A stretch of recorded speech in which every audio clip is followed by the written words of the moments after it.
I've been talking about the perception of the world coming suddenly out of nothing. You'll remember that in a previous talk, I asked you to close your eyes and listen. And you would hear silence and then sounds coming right out of that silence. And then I suggested that you use your eyes and see light, shape, form coming at you as a vibration that is proceeding out of space. And I pointed out that our logic resists that because we say you can't get something out of nothing, and that we normally think of all the energetic manifestations of this universe as coming out of the past. We think the things that were there already are producing the things that are going on now. But I was trying to get you to look at it in the other way, so that you would see the whole world starting now instead of in the past, and the past as a kind of echo, fading away into memory. And I illustrated it as being like the wake of a ship that trails across the water and then fades out. But the wake is started by the ship in the present. And so in the same way, I'm moving on to the uncommonsensical idea of the world as a production of energy that is beginning right now and is coming out of the nothing that we variously call space and silence.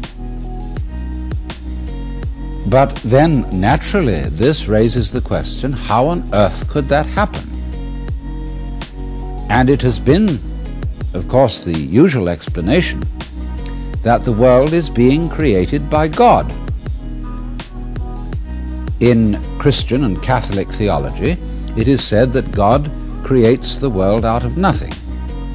And I want to emphasize the point, in all fairness to Catholic and to Islamic and to Jewish doctrine, that it doesn't merely teach that God once upon a time started the world and set it going like you would wind up a machine and then leave it alone. All these three religions teach that God is always creating the world out of nothing now and willing it by his divine energy into being at this moment. But now the difficulty for us all, I think, especially for educated people in the modern world, is that the old-fashioned idea of God has become incredible or implausible. That is to say, in church or in synagogue, we seem to be addressing a royal personage. The layout of a church or of a synagogue looks like a royal court.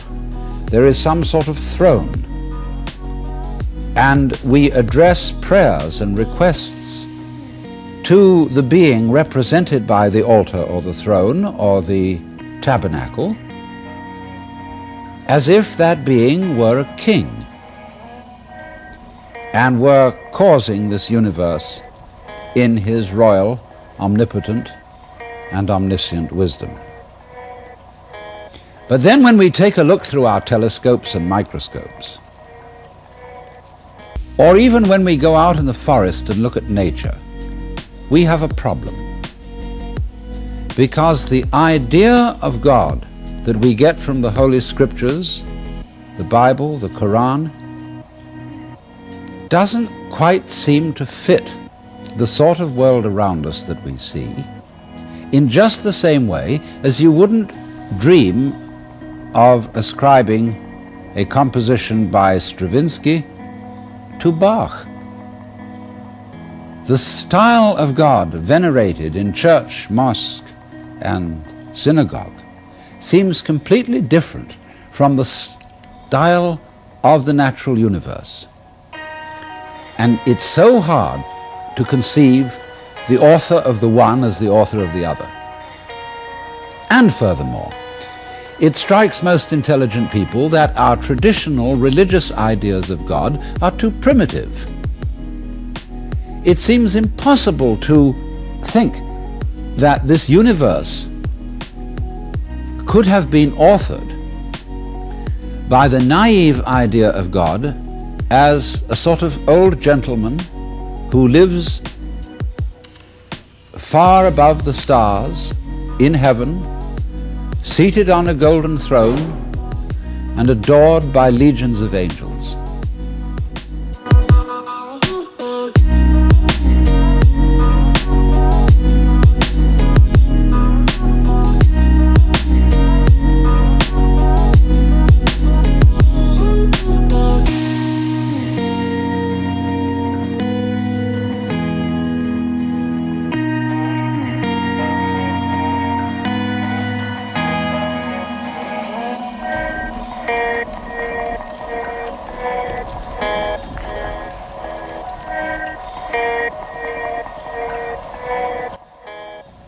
That seems a concept almost unworthy of the sort of universe that modern science has revealed to us.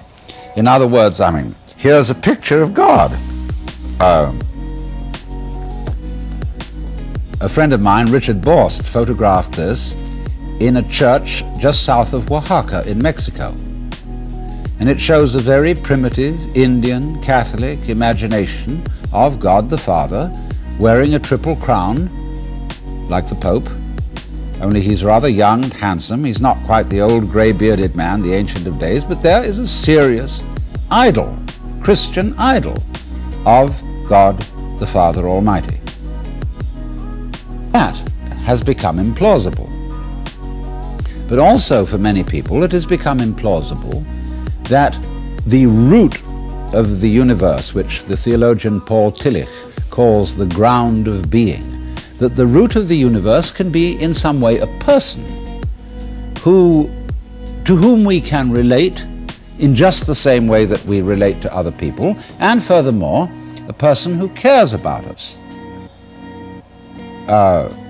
In the words of Jesus, 5 sparrows are sold for a farthing, but yet not one of them falls to the ground without the Father knowing it. So realize that you are of more value than many sparrows. In other words, God cares a great deal more about you. But it just baffles our imagination that there could be this sort of person who cares about each one of us, who is totally aware of every single thing that we are and that we do, and by virtue of being aware of us, creates us. Of course, one thing that is difficult about the idea is that it's embarrassing. We do not feel comfortable if we are watched all the time by an infinitely intelligent judge. You know how it is in school, when you're a child and you're working at some exercise, and the teacher walks behind your desk and looks what you're doing. Now, even if you like the teacher very much, you feel put off by being watched, and it makes you self-conscious and awkward. And so in the same way, many people opt for atheism because they don't want that uncomfortable feeling that they're being watched all the time. It's awkward. And if I were God, I wouldn't do it. I wouldn't want to embarrass my creatures in that way. And so I would leave them alone for a lot of the time. In fact, I've often thought about this whole thing. The kind of God that people worship is, of course, an attempt to imagine an absolutely perfect human being. But it's a very poor attempt. For example, Jesus taught that if somebody sins against you, you forgive him. And his disciples asked, well, how many times do you forgive him? And he said 99 times, which is our way of saying umpteen times. Always forgive somebody who sins against you. But notice that that is required of a saint. A saint is always forgiving, but it's not required of God. God will not forgive you unless you apologize. And you have to grovel on the ground if you've committed what the Catholic Church calls a mortal sin. You've got to come to God in a state of great penitence, and if you don't do that, you are liable to be confined in the dungeons of the court of heaven, commonly known as hell, for always and always and always.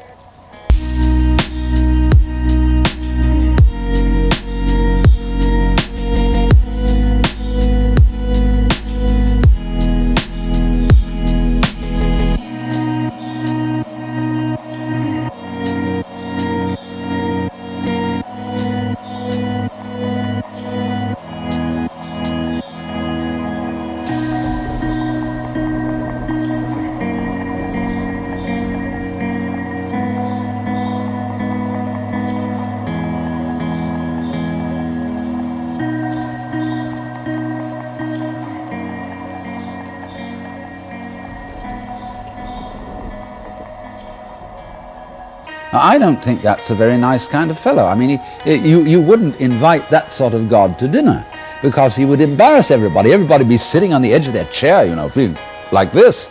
And God would be looking at you in such a way that you felt you were being seen through and through, that all your awful past, all your falseness and lack of authenticity would be completely perceptible to him. And though he understood it, and though he forgave it, he would nevertheless make you feel absolutely terrible. Well, you just wouldn't want that sort of company at dinner.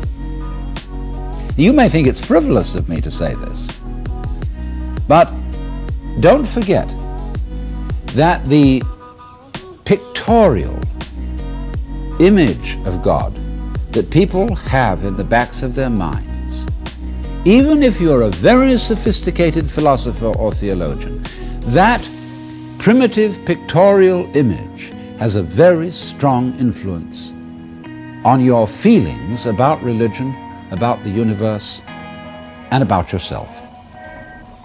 So it's just for that reason that the traditional idea of God has become implausible to many people, and that modern Protestant theologians and even some Catholics have been talking recently about the death of God, and about the possibility of whether we could have a religionless religion. That is to say, a religion which does not involve belief in God. What, in other words, would become of the gospel of Jesus Christ, if it were shown that Jesus' own belief in God were unnecessary and invalid? What would remain of his teaching, of his ideas about caring for other human beings, about social responsibility, and so on and so forth, if the idea of God simply evaporated? Now, I think that's a pretty wishy-washy kind of religion. I mean, if you're going to say that this life is fundamentally nothing but a pilgrimage from the maternity ward to the crematorium, and that's it, baby, you've had it, I think that indicates a singular lack of imagination. I would like to look at the death of God theology in an entirely different way.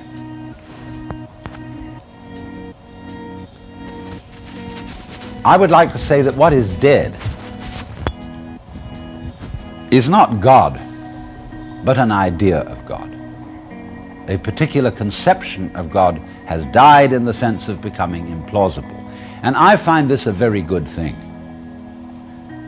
because, well, it's a principle of Jewish theology and later of Christian theology, that it is always a mistake, even a sin, if you want to call it that. And I want to interpolate something here as to the exact meaning of a sin. The Greek word in the New Testament for a sin is amatanin, and that means to miss the point, or as in archery, to miss the mark. And therefore, from the Mosaic Ten Commandments comes the idea that it is a sin, that is to say, a missing of the point, to substitute an idol for God.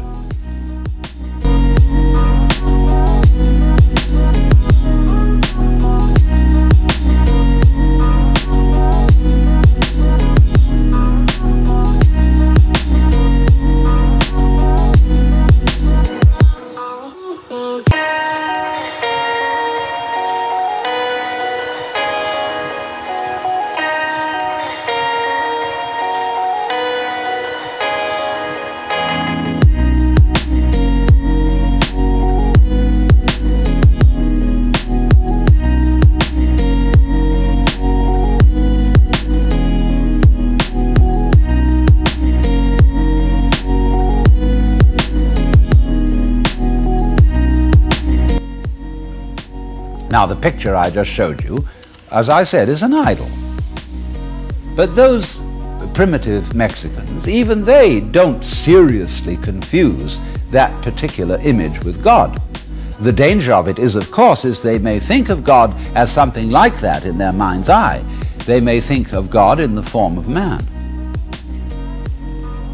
But the images that have been made of God or of the gods out of wood and stone and in painting have never really been taken seriously as actually what God is like, and nobody has confused the actual image, say, of a Buddha, such as you saw at the beginning of this program. Buddha is of course never identified with a god, because Buddha is a human being. But these images are never seriously confused with what they represent, any more than a Catholic confuses a crucifix with Jesus Christ. So the images that are pictures, statues and so forth, are not really very dangerous. The dangerous images of God are those that we make not out of wood and stone, but out of ideas and concepts. You see, an idea is abstract.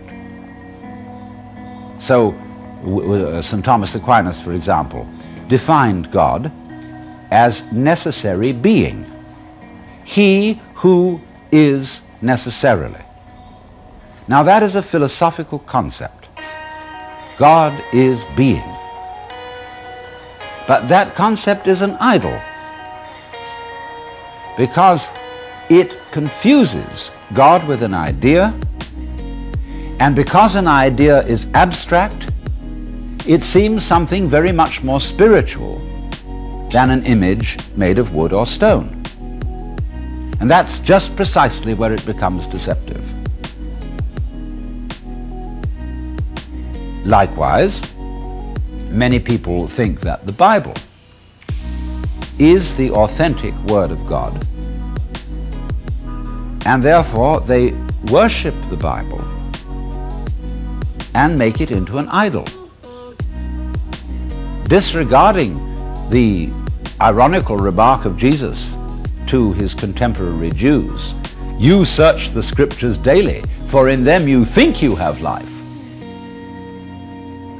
And as St. Paul said later, the letter kills, but the Spirit gives life. And so whatever you put as an image or an idea in the place of God necessarily falsifies God. Now, a lot of people say, I don't think I could face in life. I don't think I could face life unless I could believe in a just and loving God. It strikes me that that kind of belief in God is actually a lack of faith. You see, the word belief in Anglo-Saxon comes from this Anglo-Saxon root leaf. I would as lief, and lief means to wish. So belief really means a strong wish.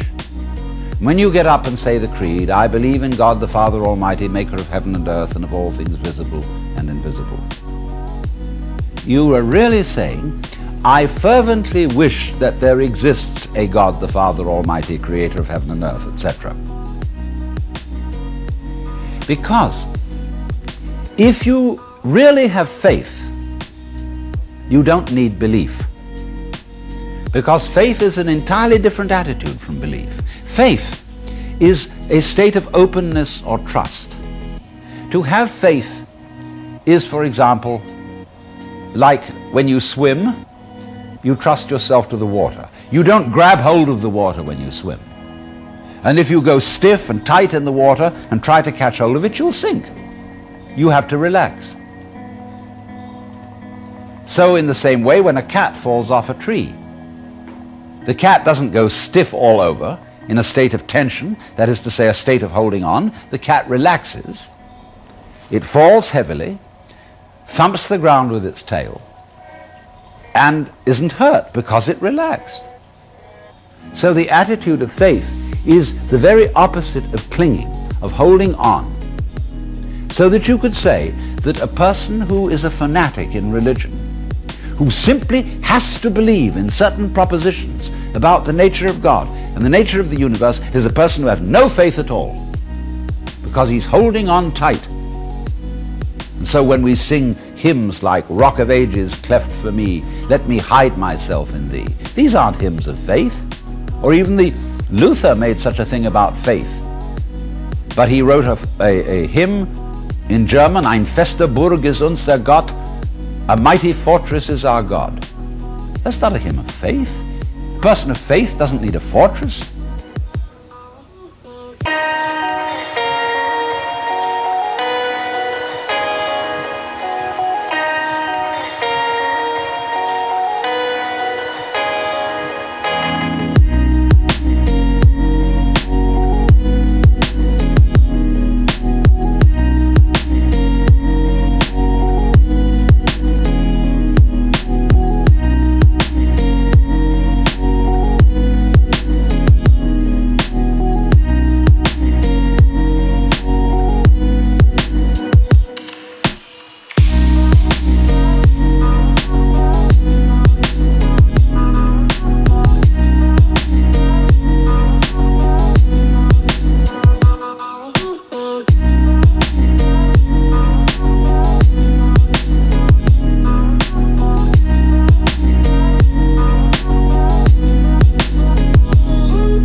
He's not on the defensive, and so in the same way, when churches are designed like the royal courts of kings, you know, in the royal court, the king sits with his back to the wall, which is the position, or used to be the position of the altar. And around him he would have his courtiers and guards.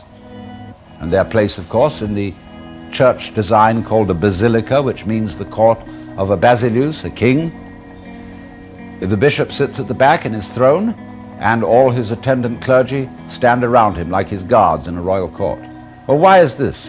A king stands with his back to the wall because he rules by force. And when his subjects and his courtiers approach him, they prostrate themselves, they kneel down. Why? Because that's a difficult position from which to start a fight. And so, are we projecting the image of a frightened king upon the ground of being the Godhead? We are, you see. Or in a Protestant church, the furniture all looks like a courthouse. The minister wears a black gown, and it's the same black gown as is worn by a judge. And there are pews and pulpits and all the familiar wooden boxes of court furniture. And the minister, like the judge, throws the book at you. He preaches the law laid down in that other idol of God, the Bible.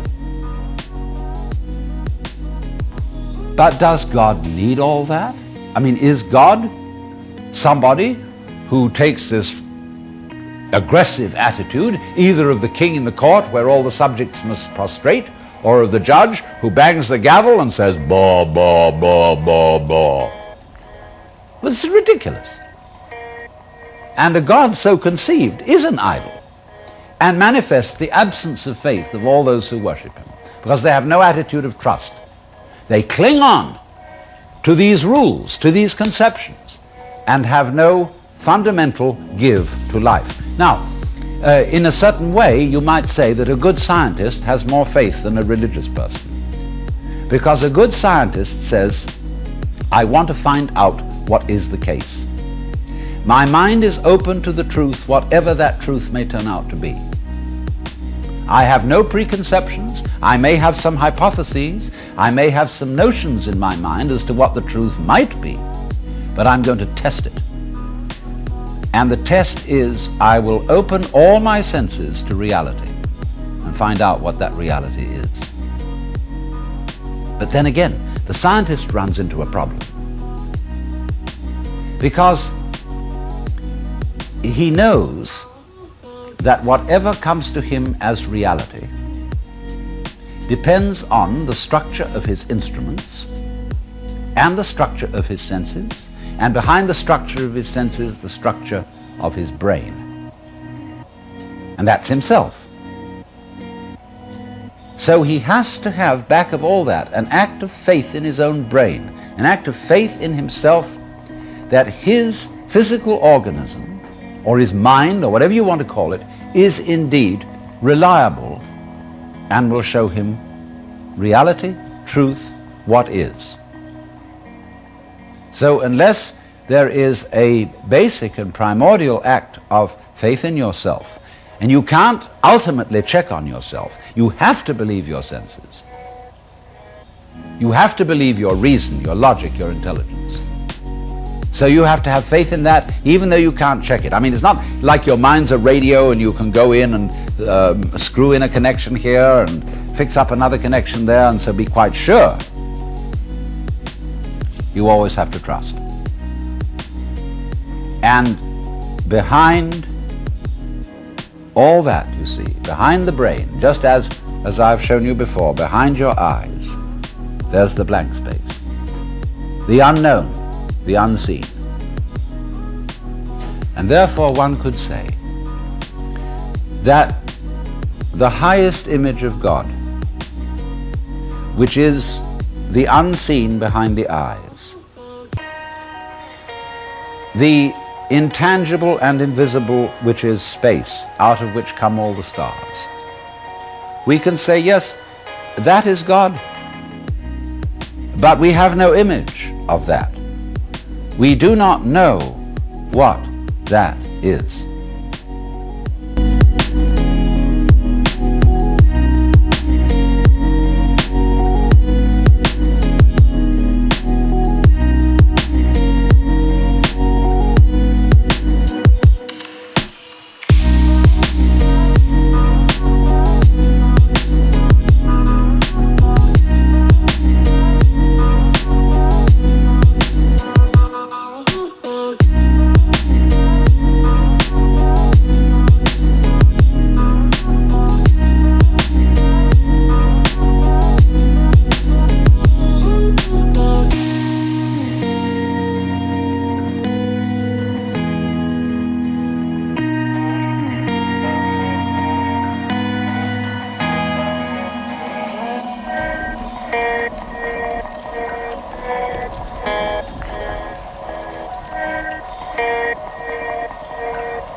But we have to trust it.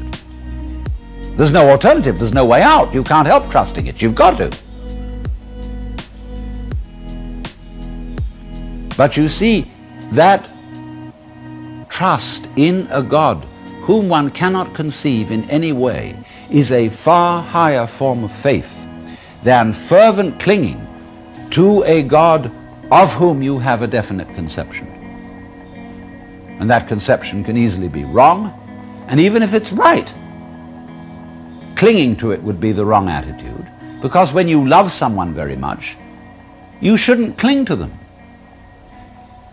I don't want to hug my wife so tightly that I strangle her, and mothers shouldn't love their children so much that they strangle them by smother love. It comes out in the story in the New Testament when Mary Magdalene, who loved Jesus very much, she's said to have seen him after his resurrection, and she immediately ran to cling to him, and he said, "Do not cling to me." It's translated in the King James Bible, "do not touch me," but the Greek word haptin means to cling to. Don't cling to me. Don't cling to anything of the Spirit. It's just like don't cling to water, because the more you grab it, the faster it'll slip through your fingers. Don't cling to your breath. If I breathe in and hold it and say, "Oh, I got this breath now, I better hang on to it because breath is life," I'm going to go purple in the face and strangle. You have to let it go. You let your breath out. That's the act of faith, to breathe out. It'll come back. Actually, the Buddhist word nirvana means breathe out, because letting go is the fundamental attitude of faith. Now, it isn't as if Christians hadn't been aware of this. One of the most fundamental source books of Christian spirituality was written, somewhere in the 5th century, maybe the 6th century, by a Syrian monk who gave himself the name Dionysius. I've recently translated this book. It's called Theologia Mystica, Mystical Theology. And you can get it from your paperback bookstore. This book is a very strange document because it explains that the highest knowledge of God is through what he calls in Greek agnosia, which means unknowing. He says that one knows God most profoundly and most truly in not knowing God. That means, just in the same way as your sight comes out of an unseen, so when you know that you don't know, you really know. And you really know because knowing that you don't know is a state of mind in which you have let go of your efforts to grasp hold of life with your intellect.